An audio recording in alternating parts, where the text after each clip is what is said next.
How you doing, folks? Just want to give you a little introduction. This little series is going to show you a couple turns of General Darmay.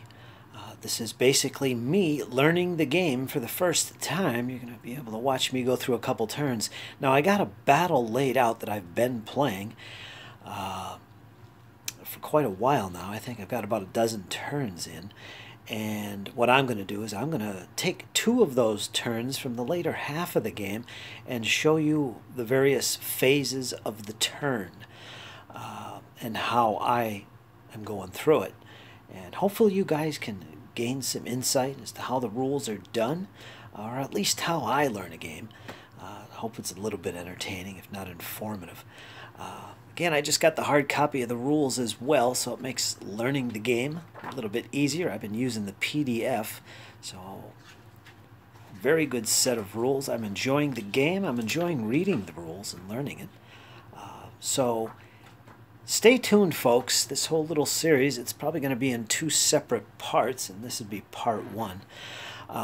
You might see me make a few mistakes here and there, or I do make some clarifications throughout the video as you go, which I basically made after the fact and inserted them into the actual video. So if you do see some mistakes going on, like I did with the skirmishers, I do try and make the correction in the video. So just to clarify to you guys, and like I said, this is me learning the game, so it's a learning process.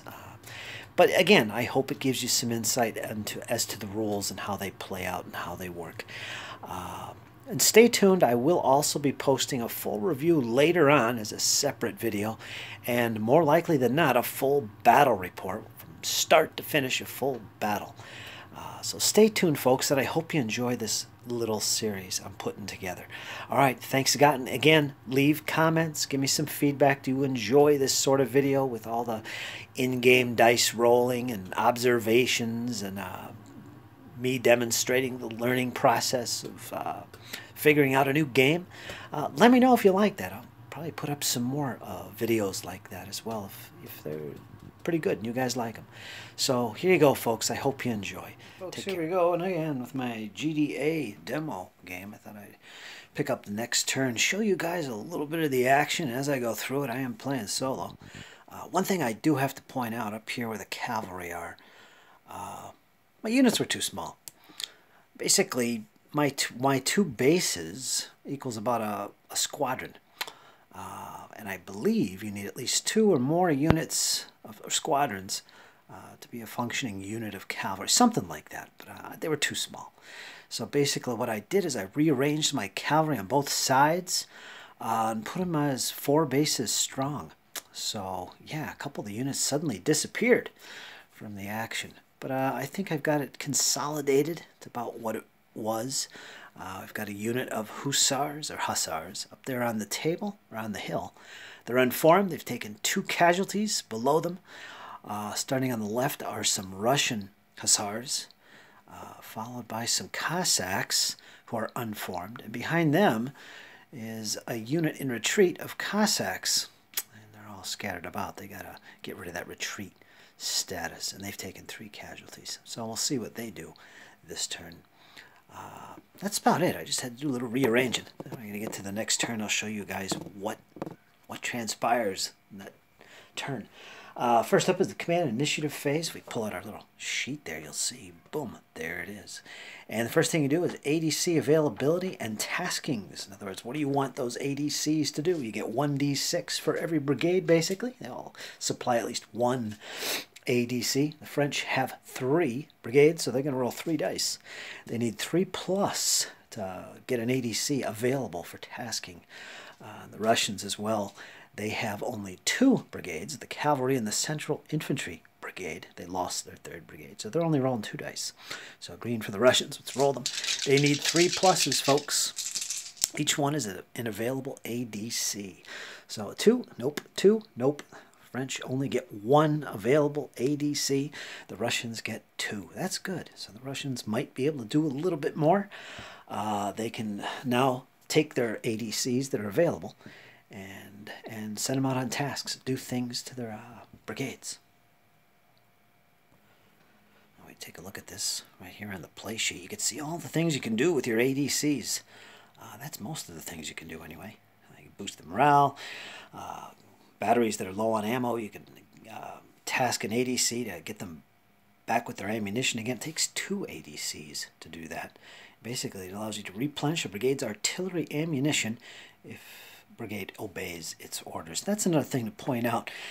One thing we will do is determine, after we assign the ADCs, if a brigade is going to follow orders and start carrying out its tabletop role. That's a separate roll for every brigade. You roll 1d6, you need a 3+ to keep them obeying orders and doing stuff. And that's over here, I believe. If they follow orders, they are considered steady. Otherwise, they're considered hesitant if they get a roll of 1 or 2. Demoralized brigades are different. They need a 4 to 6 to obey orders and be steady. 1 to 4 and the brigade is hesitant, and so on and so forth. Brigades on infantry assault, like my Saxons, remain so. They don't need another ADC to continue that role. Infantry, unlike cavalry, they need to have this order if they're going to launch assaults, close combats, multiple charges with their battalions. So that's a very useful ADC task if you want to get aggressive with your brigade. So these are some of the things you can do. You basically assign 1 or more ADCs to these tasks. And it's quite interesting. It reminds me of ESR when you do things with your divisional commanders, or you're a corps commander actually. They have all kinds of different tasks they can do for their various divisions. Kind of like that. So this is pretty good. So I'm going to think about this and see what I want to do, and I'll let you know. Okay, I'm going to keep this really simple.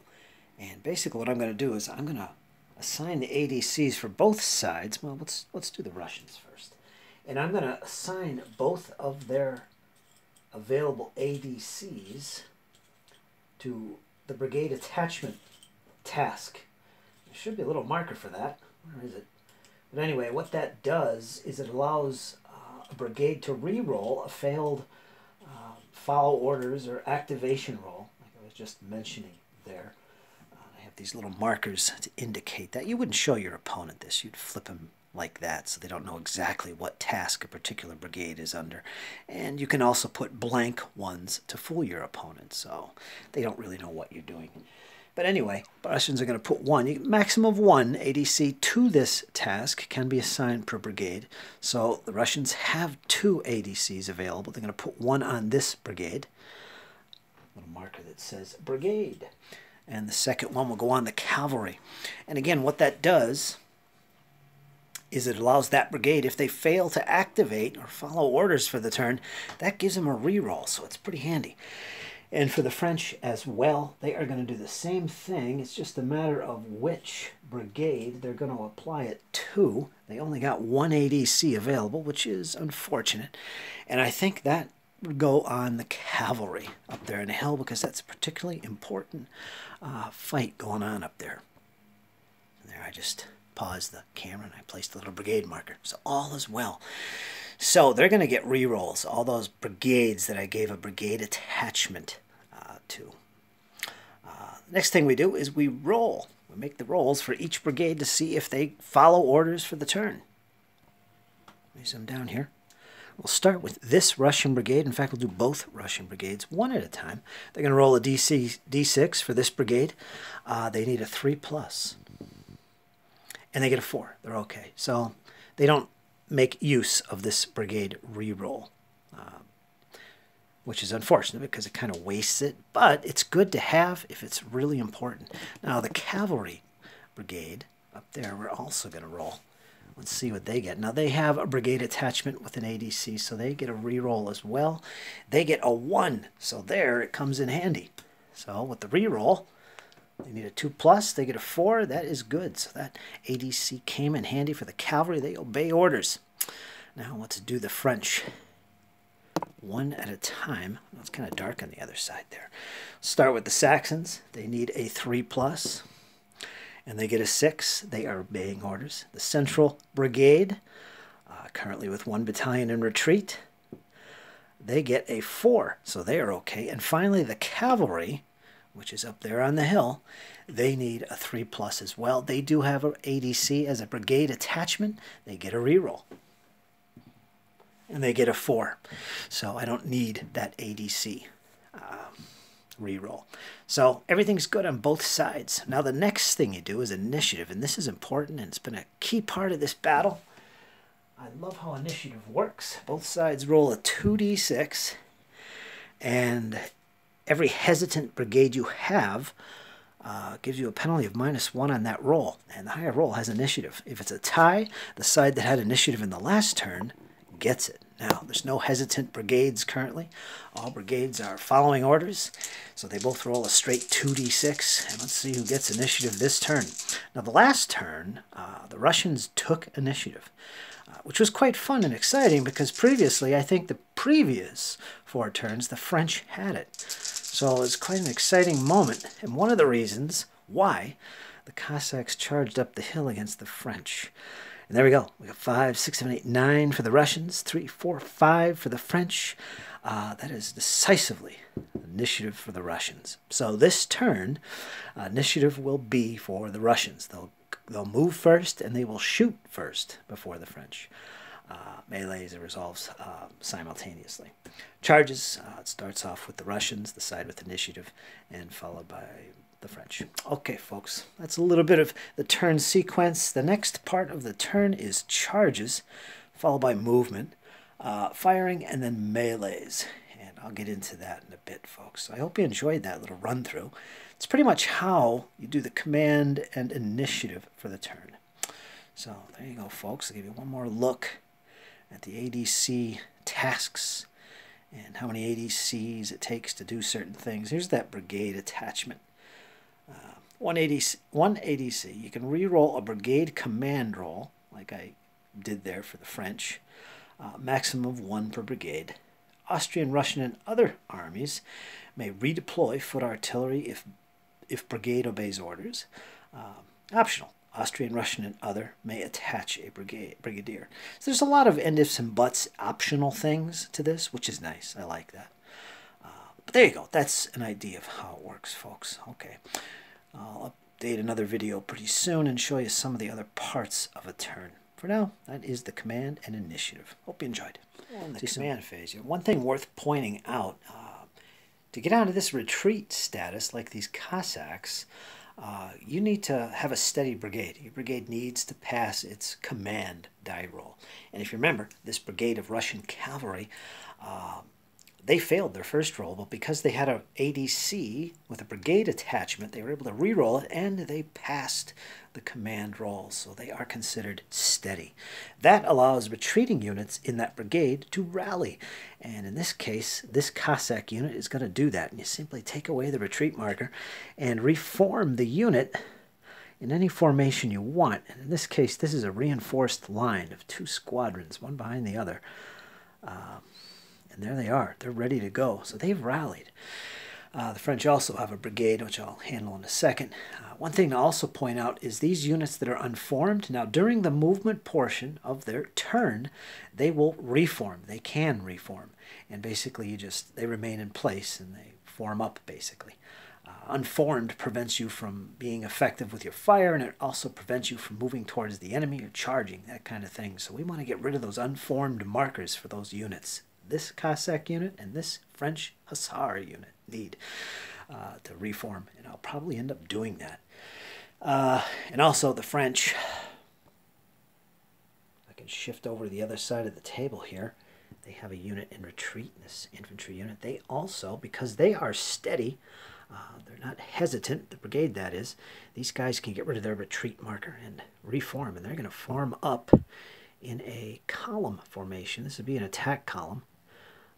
So there they are. That gets rid of the retreat status. So again, passing that command roll, making sure your brigades are following orders and steady, does get rid of any retreat you might have, and that's not good.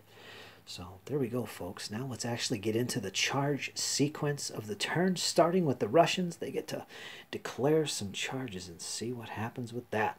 Hey, folks, we're going to take a look at charges now. Get a little closer there to the action, see what's going on. One thing I do have to point out before somebody watching the video points it out for me, these are Cossack units, and I believe they can only be formed up in columns. This, like I said before, is not a column. It's a reinforced line of 2 squadrons, one behind the other. So technically, they're not in the right formation, but I'm ignoring that in this scenario. Because basically, I don't have any more Cossacks painted up, and I want to use them. So there they are. They're on the table. They are formed up in reinforced line. I don't care left or right. So there they are.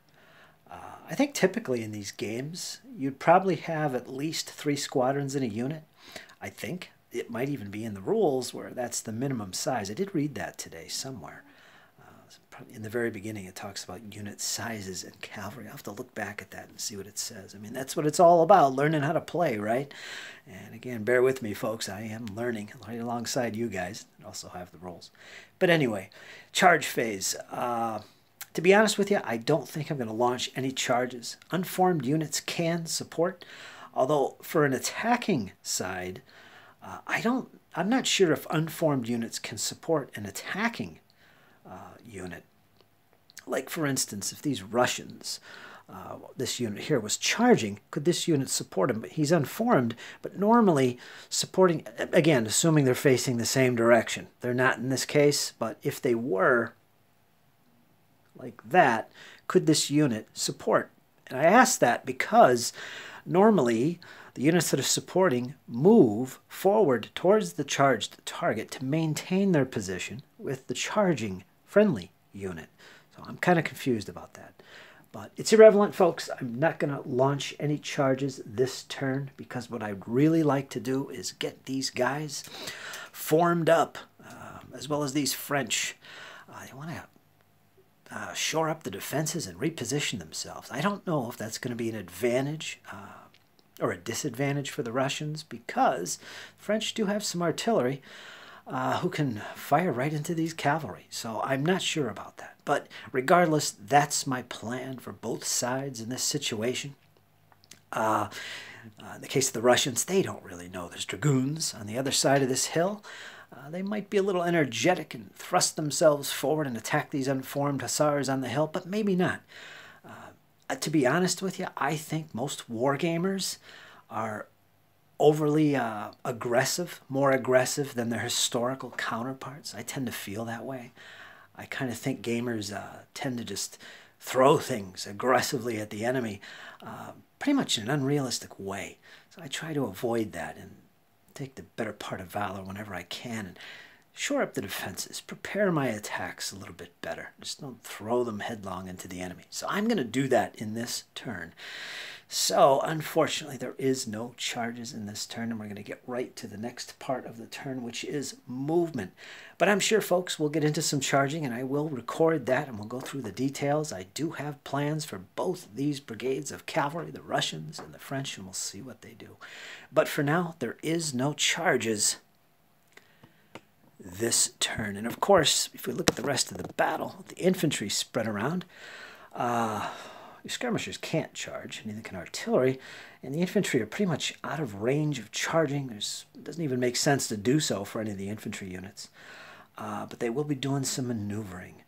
So let's see what happens. That's next in the turn sequence, the movement phase. Let's see what happens when I get to that part of the turn. Okay, folks, hang in there. We're going to get this baby under control in a minute here. Okay, I'm still in the charge phase yet. I'm about to get into the move phase, but I just wanted to take a look at the French side of the battlefield during the charge phase because, of course, there is an initiative sequence, and the Russians declare charges first, which they didn't. And then the French declare their charges. Now, looking at their side of the fence, they basically want to do the same thing. They kind of want to shore up their defenses and get into positions where they can reinforce each other, or at least maneuver in a way where they can gain an advantage with a charge. They are just Cossacks coming forward up the hill at them, nothing to really worry about. And these guys are dragoons. I'm counting them as campaign cavalry, which are a little bit less in ability compared to line troops. So these aren't the best French cavalry either. But that is the route I'm taking. I'm going to hold off on the charges as well for the French. So yeah, that's the situation. Again, what I would like to do is be able to move. These guys will obviously reform, get rid of that unformed status. But I want to be able to move some of these units in a position where they can be a supporting unit for any charges in the next turn. Say the Russians charge into me, I'll have units supporting in the rear or supporting in the flank of these front units. We'll see what comes out of that, but these guys will be able to move in the movement phase, which is next, and we're going to get into that now. Okay, we're going to start off with the Russians. On the Russian side of the tabletop, here's the play sequence. We're going into movement. It starts off with the phasing players' moves, so that's the Russians. Movement's pretty straightforward. Here's a look at movement rates. As you can see what we're looking at, you got squares moving about, and you got step backs, skirmish, evades and retires, and retreats, routes. You get your line right there. We're going to be looking at these, and of course the cavalry, regardless if they're in line or column, they're going to move 25 centimeters. These numbers in brackets, by the way, are for using 28 millimeter miniatures. So there you go. Change formation depends on your training, really. If you're elite or veterans, you can change formation and still move in the same turn. However, if you're line or less, you can do either or, which is going to be the case here because all these troops are line or less. I don't know if I can do any formation changes, though. We're going to start up here with the Russians, the Central Brigade. Let me give you a little context here so you know where we're at. Right there, we're going to start in the middle. I've got a line unit of Russians deployed. Take 3 casualties so far. They're still considered fresh. You are fresh until you've taken 4 or more casualties, and I'll show you that chart as well. If I could find it here. It tells you, based on how many casualties you've taken, where you set. Actually, I don't see that table on these charts, unless I'm missing it. But yeah, I know it's a chart in the book. But anyway, we got this line battalion. They're basically, I want them to stay in place because if they move at all, they're going to be penalized on their shooting. So they're going to remain in place, hold the position. They're going to hope to do some fire on these skirmishers and perhaps wipe them out. You can't have less than 2 bases of skirmishers in a unit. If you have less than 2, you're removed from the tabletop. You are dispersed, so I hope to take out one of these bases. Every 3 casualties on a skirmish unit reduces the unit by a base. Right now they have 1 casualty. So we're going to hold off and open up. This unit's going to move forward, and it's going to wheel as far as it can to kind of cover this flank. And of course back here, you can't see it out of frame, is a column of more Russian infantry, which are going to move up in this direction here. So let's do that. Let's start off with this unit right here. They move a maximum of 15 in their attack column. Let me measure that. 15 comes to about all the way up to here. So I don't want to go that far. So we're going to move 9 up to this position here.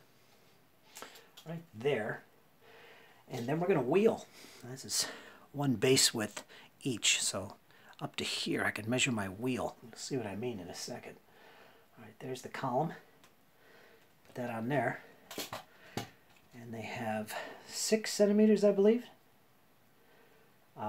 6 centimeters for this wheel. Let me measure 6 centimeters, which is right there. So this unit can move up to this position with a wheel. Actually, these are 40 centimeters. Oh, I measured that wrong. These bases are 40 wide. If they get my other stick, which I don't have handy. So let me see. I'm going to have to fudge this right to there. So right there we're going to measure to. Got 6 centimeters. This wheel can go, which is right to there. So that's as far as the wheel will go. These guys follow in behind. So their move is done. They move 15 centimeters. I'm going to try and cover this flank. These French can move at least 10. They're going to come up to about this position. They'll probably be in range to blast me. They might have to shoot at these guys, but they can divide their fire if they want and shoot at the column as well. Also, I got a column in the back again, out of frame, but I'm going to move him forward. I'm using the wrong measuring thing again. 15. I'll which will take me to about here, which brings him just in frame. So there you go. There's the 3rd Battalion of this brigade. This unit is not moving. The artillery is not going to move either. Now, let's see what we can do with these Russian cavalry. All right, let's get into a better position here for you guys. Let me see here. This Cossack unit in the back, I think what I want him to do is sidestep and get on the flank up here. Sidestep will take up his entire move, and I believe it's up to, let's see how far away they can move, up to 15 centimeters with a sidestep. Is that focused? There it is. 15 centimeters if they sidestep, which is quite a haul. I don't think I even want to go that far, but I want to get them on the flank. They'll still be supporting as long as I'm within 5 centimeters of the flank. I believe it's 5 centimeters for cavalry. I have to double check that. Well, regardless, there they are. They are supporting still. There'll be a flank support if they're charged. So yeah, that's good where they are. So they did a sidestep. The unit of Hussars, I want them to also be in a position to support this Cossack unit, and this Cossack unit in return support them. So I'm going to put them, I'm just going to wheel, basically. That wouldn't be a wheel, would it? That would be a wheel. So we're going to do that. So we're all facing the same direction. We are within the correct distance from each other to support. Yeah, that looks good for now. So we can also move our commanders and officers during the movement phase. In addition, they can also move if they want during the command phase. For now, I'm going to leave them there. You have to be within 30 centimeters to keep a unit in command, which is kind of different than, you know, being steady as opposed to hesitant in the command phase when you're rolling to see if the brigade is steady. Units can also be out of command, and it limits what they can do. And it's all based on the distance from their brigadier, which is 30 centimeters. So they're all within range. So these guys are good. This unit, as well as unformed, they want to form up. I can do that. You simply don't move and simply take away the unformed marker. Now we're good. So I sacrificed any movement to form up that unit. So the cavalry are done. And the artillery are done. I don't want to do anything with them. And that is it for the Russians. We're going to go to the French. So let's shift positions here. All right, there we go. That's a better view. Here we are from the French perspective, at least on the hill area. The cavalry brigade of French, 3 hussars, and 1 dragoon unit. They aren't actually regiments. Basically, each 2 bases is a squadron, so there are 2 squadrons apiece, which I think is too small for the rules. I don't know. I don't think it really matters. In this case, there are 2 squadrons strong, very understrength units. But anyway, and that's the officer right there. So what I want to do with these guys, start off with him. He wants to form up, get rid of this unformed status. This Hussar unit wants to get in a supporting position. I believe he's too far away, considering he's on the flank. I believe for cavalry, you have to be within 5 centimeters to support, unless you're a rear support, and you can be up to 10 centimeters. I think it's the same as for infantry. I'll have to double check that, but those distances, that's what's going in my head. And what I want him to do is basically move forward to get on the flank. They can move up to 25 centimeters, and that's good enough for him. So I'm basically setting myself up for a grand melee in the next turn. So yeah, that's what I'd like to do. And I want to move him up as well to get him in a support role of either one of these units. The dragoons I'm going to want to put up here. So anyway, he's going to have to wheel, and then he's going to have to move forward. And I believe I could wheel a second time if I want, if I have the movement. That is something I have to look up. Darn, I don't remember. But you know what? You know what I'm going to do. I'm going to turn him just like that anyway. So there he goes. I'm not sure. I think you can wheel at any time wherever you want during your forward movement. I don't believe there's a restriction where you have to wheel first or at the end. I believe the only time there's a limit on your wheeling is during a charge, where you have to do it at the beginning before you do your straight line move. So I think this is legal. I'll have to double check that. I'm almost positive. And the Dragoons, same situation. They move 25 centimeters. I want to put them in a support role on the flank of this unit of Hussars.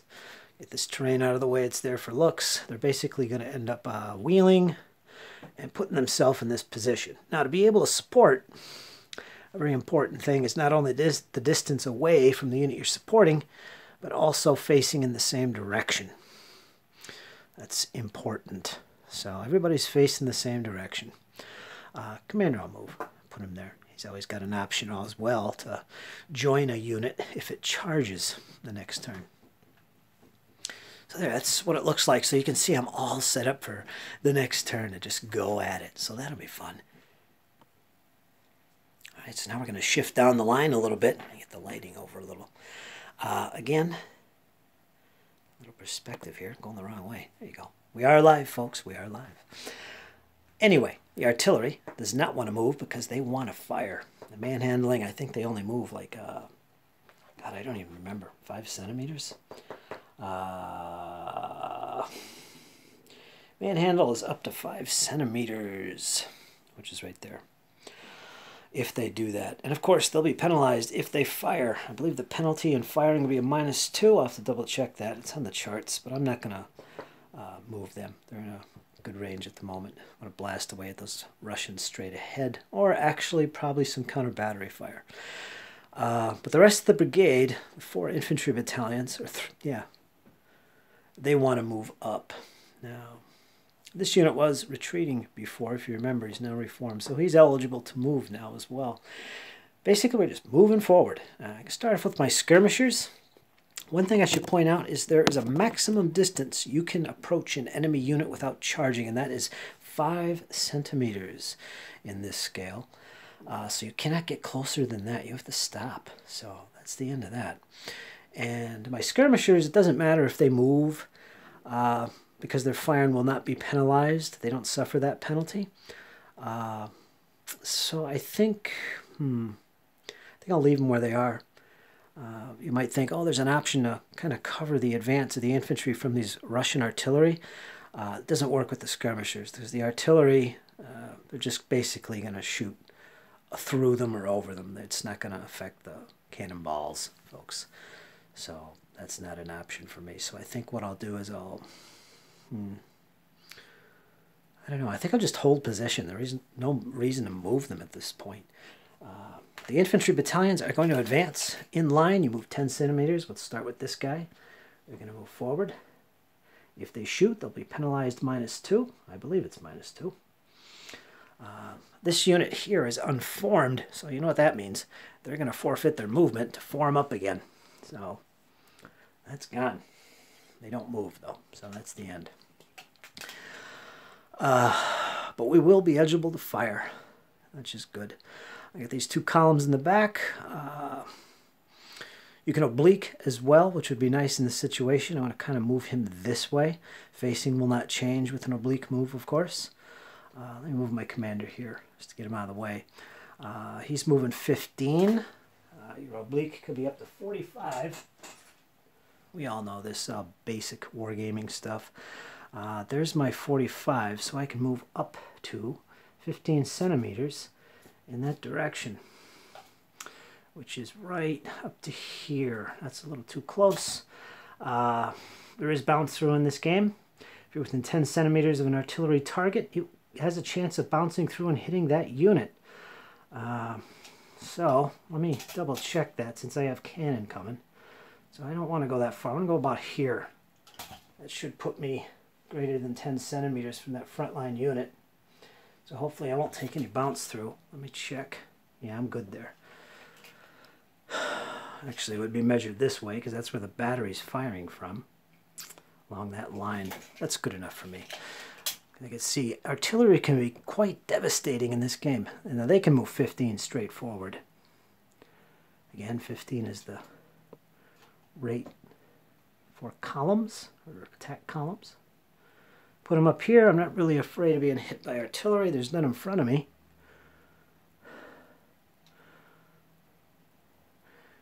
I guess if that line of fire from the artillery targeting him went this way, it would actually hit me with a bounce through.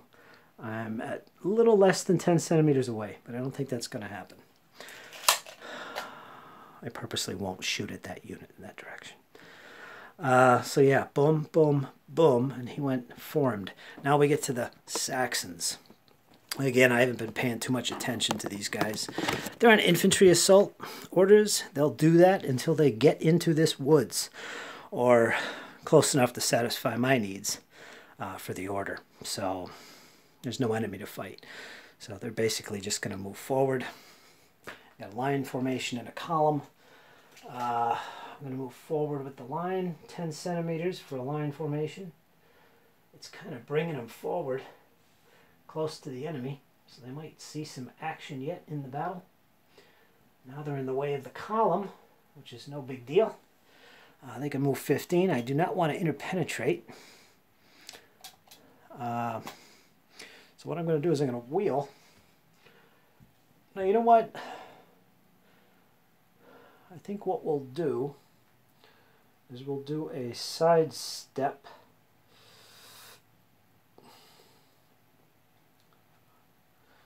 Side step. Let me show you this again. This is actually a step back. That's where you're going backwards. I think I showed you this before, but I said side step. The side step is down here, and it's basically 5 centimeters for all units. So for my cavalry earlier, for the Russians, I probably moved them too far because I was using this category, 15 centimeters. So I thought that was unusual. It's a side step, not going backwards. So I'll shorten that movement. Well, actually, I don't have to. They could have made that distance. All right, so that's good. But anyway, it's 5 centimeters. So these guys are going to sidestep. And I'm going to keep them.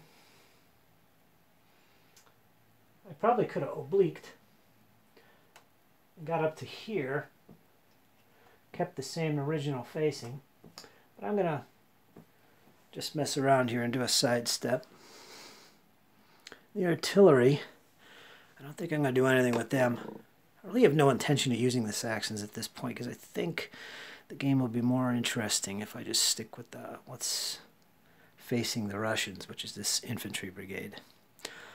But I will move the skirmishers for the Saxons. Actually, I won't. I'm going to leave them. Anyway, so there we go, friends. That is the French and the Saxons. They have finished their movement, and we're ready to go to the next phase, which is shooting. So stay tuned for that. That should be fun. All right, folks. One of the nice things about this set of rules, it's got a nice little section in the back here, full of optional rules. To add to your, oh, of course it has a scenario, to add to your taste for detail. For instance, it's got corps commanders, rules for using corps commanders,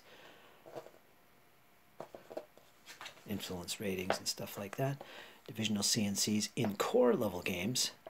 Here's the optional rules. Command radiuses for a CNC, moving the HQ, Brigadier quality, Brigadiers attaching to units, Grenadier status or rating for your units if you want to represent that, enthusiastic recruits, representing reservists. Get that glare out of there. Battle March. This is a come in handy. It says for Battle March, a brigade that is over 50 centimeters distant from any enemy unit may use forwards at a cost of just 1 ADC. The forwards, of course, is an ADC task. Allows you to move a little bit further. See if I can find that forwards. It's right up here. Glory, ammunition, command. Where's forwards? Commit reserve. Forwards. There's the forwards task. It says the task requires 2 ADCs. So you see that optional rule allows you to use 1 if you're further from the enemy, further from the fighting. And that would come in handy, especially you get a situation where you got some troops right here in the back and you want to commit them, get them moving up into combat fast. Love it so far. So yeah, one of the highlights is that you do get some nice optional rules added to the game. I like that. Including national characteristics. Some optional rules to represent various nations, such as the Prussians, the Russians, the French army, the British, and the Austrians. There's some rules for regulating your battalions, maintaining formation structures, that kind of thing. Rules for infantry meleeing in the open, traversing targets, vulnerable targets, like when they're closely packed in a very tight column, crossing a bridge, very vulnerable to volley fire and cannonballs, that kind of thing. Rules for redeploying that battery, and so on. So there's a nice little section on optional rules, so that's a nice touch to the game, in case you want a little bit more detail. Of course, here's the Destiny section. Basically a one-page section. Interesting.